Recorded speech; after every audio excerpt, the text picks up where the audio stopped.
नमस्कार साथियों, गरजते बादल चैनल में आपका स्वागत है। आज हम हिंदी की महत्वपूर्ण जो शिक्षण विधियां हैं उनके ऊपर चर्चा करेंगे और ये रीट और अन्य जो अपनी प्रतियोगी परीक्षाएं हैं अध्यापक से संबंधित, जिसमें हम कह दें DSSB, केंद्रीय विद्यालय के लिए, नवोदय विद्यालय के लिए, इन सब के लिए महत्वपूर्ण रहेंगी। आइए सबसे पहले अपन प्रश्न लेते हैं कि शिक्षकों को पाठ के विकास के साथ साथ बीच बीच में प्रश्न पूछते रहना चाहिए। आप इस कथन से सहमत हैं, असहमत हैं? ये बात सदैव रहनी चाहिए या अनिश्चित है? इसके बारे में आप क्या कहना चाहेंगे? तो इसका सही उत्तर रहेगा वो हम इस कथन से सहमत हैं। अध्यापक को बीच बीच में बच्चों को प्रश्न पूछते रहना चाहिए, तभी बच्चा विकास कर पाएगा, आगे बढ़ पाएगा और अपनी जिज्ञासाओं को शांत कर पाएगा। आइए चर्चा करते हैं दूसरे प्रश्न पर। मांटेसरी पद्धति का आधारभूत सिद्धांत क्या है? खेल द्वारा शिक्षा देना, या फिर बालक की स्वतंत्रता पर बल देना, व्यक्तिक विकास की शिक्षा पर बल देना, या फिर ये सारी बातें होंगी? तो मांटेसरी शिक्षा पद्धति में खेल के द्वारा शिक्षा देना ये तय किया गया है। इसका सही उत्तर होगा खेल द्वारा शिक्षा देना। अगला प्रश्न है, डाल्टन पद्धति का प्रयोग सर्वप्रथम किसने किया? डाल्टन पद्धति का प्रयोग सर्वप्रथम किसने किया? तो रस्क ने, ड्यूबी ने, हेलन पार्कहर्स्ट ने, या फिर फ्रोवेल ने? तो इसका सही उत्तर होगा वो होगा, एक बार देखिए, हेलन पार्कहर्स्ट ने डाल्टन पद्धति का सबसे पहले प्रयोग किया था। आइए अगले प्रश्न पर चर्चा करते हैं। हिंदी शिक्षण में डाल्टन पद्धति के दौरान क्या होता है? मौखिक भाषा का विकास होता है, या फिर विद्यार्थी स्वप्रेरणा से कार्य करते हैं, या फिर स्वतंत्रता पूर्वक कार्य नहीं कर पाते, या फिर विद्यार्थी को अध्यापक एवं प्रयोगशाला की कोई आवश्यकता ही नहीं होती? तो इसका सही उत्तर होगा वो होगा, इसका सही उत्तर होगा विद्यार्थी स्वप्रेरणा से कार्य करते हैं। अगला प्रश्न है, प्रोजेक्ट पद्धति को व्यवहारिक रूप निम्न में से किसने प्रदान किया था? तो किलपैट्रिक ने, ड्यूबी ने, फ्रोवेल ने, या फिर इनमें से कोई नहीं? इसका सही उत्तर होगा वो होगा किलपैट्रिक। प्रोजेक्ट पद्धति को व्यवहारिक रूप निम्न में से किसने दिया था? तो किलपैट्रिक ने। अगला प्रश्न है, भाषा के अंग हैं, भाषा का कौन सा अंग है? लेखन है, या फिर पठन, या फिर वाचन, या ये सभी? तो इसका सही उत्तर होगा वो होगा ये सभी। भाषा के सभी अंग होते हैं, लेखन भी, पठन भी, वाचन भी। प्रश्न संख्या 7, निम्न में से गद्य शिक्षण विधि है? निम्न में से गद्य शिक्षण विधि है कौन सी है? अभिनय विधि, अर्थबोध विधि, गीत विधि, या खंडान्वयन विधि? इसका सही उत्तर होगा अर्थबोध विधि। अगला प्रश्न है, निम्न में से नाटक शिक्षण के सोपान कौन कौन से हैं? नाटक शिक्षण के सोपान कौन कौन से होंगे? पूर्व ज्ञान, या फिर प्रस्तावना, या फिर उद्देश्य निर्धारण, या फिर उपर्युक्त सभी? तो इसका सही उत्तर होगा वो होगा उपर्युक्त सभी। मतलब पूर्व ज्ञान भी नाटक शिक्षण का सोपान है, प्रस्तावना भी है, और उद्देश्य निर्धारण भी है। प्रश्न संख्या 9 है, प्राथमिक स्तर पर कविता शिक्षण की प्रणाली है तो कौन सी है? व्याख्या प्रणाली, अभिनय प्रणाली, गीत प्रणाली, या फिर ख और ग दोनों? तो इसका सही उत्तर होगा वो होगा ख तथा ग दोनों। प्राथमिक स्तर पर कविता शिक्षण की प्रणाली कौन कौन सी हैं? तो अभिनय करके भी हम उनको सिखाते हैं और गीत के द्वारा भी हम उनको सिखाते हैं। अगला प्रश्न है प्रश्न संख्या 10, शैक्षिक भ्रमण का दूसरा नाम क्या है? तो शैक्षिक भ्रमण का दूसरा नाम शैक्षिक तकनीकी, शिक्षक भ्रमण, शिक्षण भ्रमण, या फिर क्षेत्र भ्रमण? तो इसका सही उत्तर होगा वो होगा क्षेत्र भ्रमण। प्रश्न संख्या 11, भाषा सीखने का स्वाभाविक मनोवैज्ञानिक क्रम क्या है? तो भाषा सीखने का स्वाभाविक एवं मनोवैज्ञानिक क्रम इनमें से कौन सा होगा? तो इसका सही उत्तर होगा सुनना, बोलना, पढ़ना और लिखना। इसका सही उत्तर होगा सुनना। सुनेगा पहले बच्चा, फिर उसको अनुकरण करके बोलेगा, उसके बाद में पढ़ेगा और उसके बाद में तीसरे अंतिम चौथे क्रम में आएगा लिखना। अगला प्रश्न है, प्राथमिक स्तर पर संवाद शिक्षण की उपयुक्त प्रणाली है, इनमें से कौन सी प्राथमिक स्तर पर संवाद शिक्षण, ध्यान रखें संवाद शिक्षण की उपयुक्त प्रणाली कौन सी है?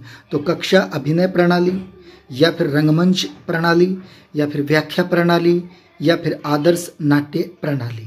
तो इसका सही उत्तर होगा वो होगा कक्षा अभिनय प्रणाली।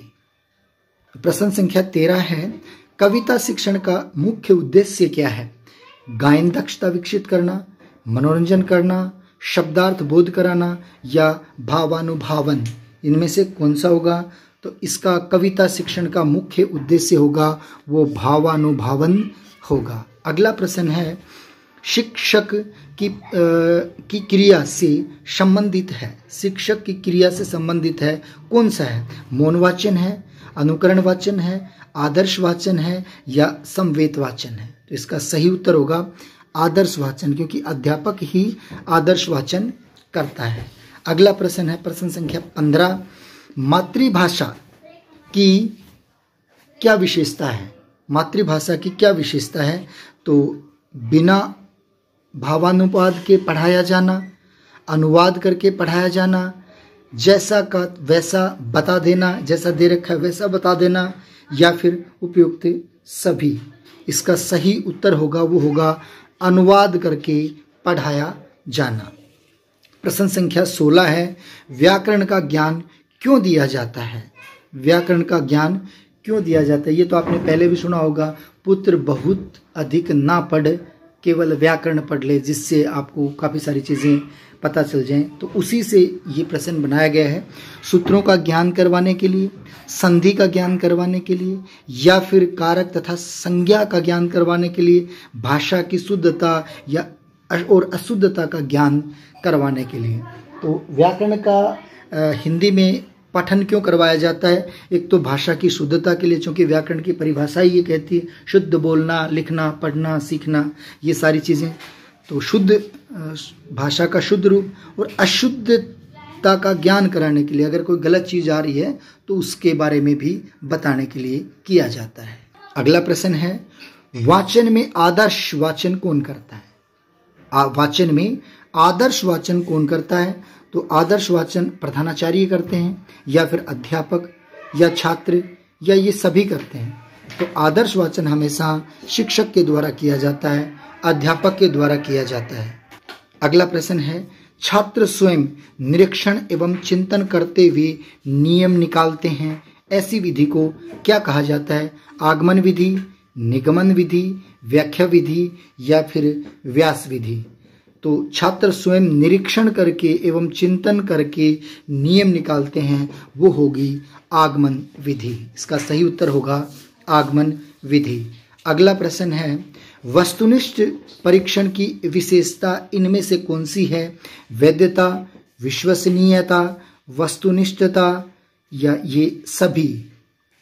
तो इसका सही उत्तर होगा ये सभी। वस्तुनिष्ठ परीक्षण की विशेषता वैधता भी होती है, विश्वसनीयता भी होती है और वस्तुनिष्ठता भी होती है। अगला प्रश्न संख्या 20 है, शिक्षण की सबसे प्राचीन विधि कौन सी है? शिक्षण की सबसे प्राचीन विधि कौन सी है? दृष्टांत विधि, हर्बर्टीय विधि, व्याख्यान विधि या फिर प्रश्नोत्तर विधि? तो सबसे प्राचीन विधि मानी जाती है व्याख्यान विधि। प्रश्न संख्या 21 है, योजना विधि के जन्मदाता कौन है? तो योजना विधि के जन्मदाता H.C. मॉरिसन हैं, या फिर हर्बर्ट हैं, या जॉन ड्यूबी या फिर बुश? इसमें से सही उत्तर होगा जॉन ड्यूबी। योजना विधि के जन्मदाता कौन है? जॉन ड्यूबी। अगला प्रश्न है, दल शिक्षण में छात्र सीखते हैं। तो क्या सीखते हैं? समूह के साथ कार्य करके दूसरों के तर्कों का खंडन करना सीखते हैं, अपने विचार तार्किक रूप से प्रस्तुत करना सीखते हैं, या फिर ये सभी। तो दल शिक्षण है वो एक साथ काम करना भी सिखाता है, दूसरों के तर्कों का खंडन करना भी सिखाता है, क्योंकि एक दूसरे आपस में बात करेंगे समूह में तो तर्क जो दिए जाएंगे उनका खंडन, आपस में उन चर्चा, तर्क वितर्क सभी होंगे। अपने विचार तार्किक रूप से प्रस्तुत करना ये सभी सिखाता है। तो इसका सही उत्तर होगा दल शिक्षण में ये सारी ही चीजें विद्यार्थी को, बच्चे को सिखाई जाती हैं। अगला प्रश्न है, मानचित्र का प्रदर्शन किस विषय के शिक्षण में उपयोगी होता है?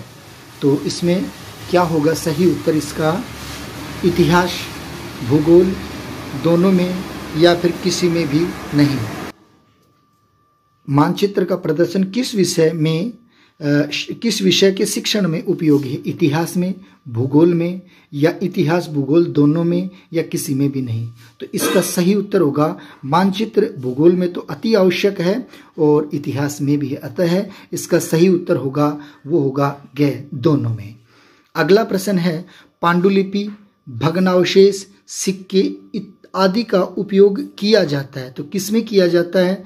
आगमन विधि में, स्रोत विधि में, समवाय विधि में, या हर्बर्ट विधि में। तो इसका सही उत्तर होगा स्रोत विधि में। तो क्या पांडुलिपि, भग्नावशेष, सिक्के आदि का उपयोग स्रोत विधि में किया जाता है। और आज की इस क्लास का अंतिम प्रश्न है, 25वां प्रश्न है, वो है भारतीय प्रतिमान के अनुसार सूक्ष्म शिक्षण चक्र की अवधि क्या है? भारतीय प्रतिमान के अनुसार सूक्ष्म शिक्षण चक्र की अवधि क्या है? तो 20 मिनट, 30 मिनट, 36 मिनट, या फिर 48 मिनट। तो इसका सही उत्तर होगा वो होगा 36 मिनट। भारतीय प्रतिमान के अनुसार सूक्ष्म शिक्षण चक्र की अवधि होती है 36 मिनट। उम्मीद करता हूं साथियों आपको छोटा सा वीडियो और महत्वपूर्ण वीडियो हिंदी शिक्षण विधियों का ये वीडियो पसंद आया होगा, और इसमें वे सारे महत्वपूर्ण प्रश्नों का समायोजन किया गया था जो परीक्षा के लिए महत्वपूर्ण ही नहीं अति महत्वपूर्ण साबित होंगे। धन्यवाद, थैंक यू।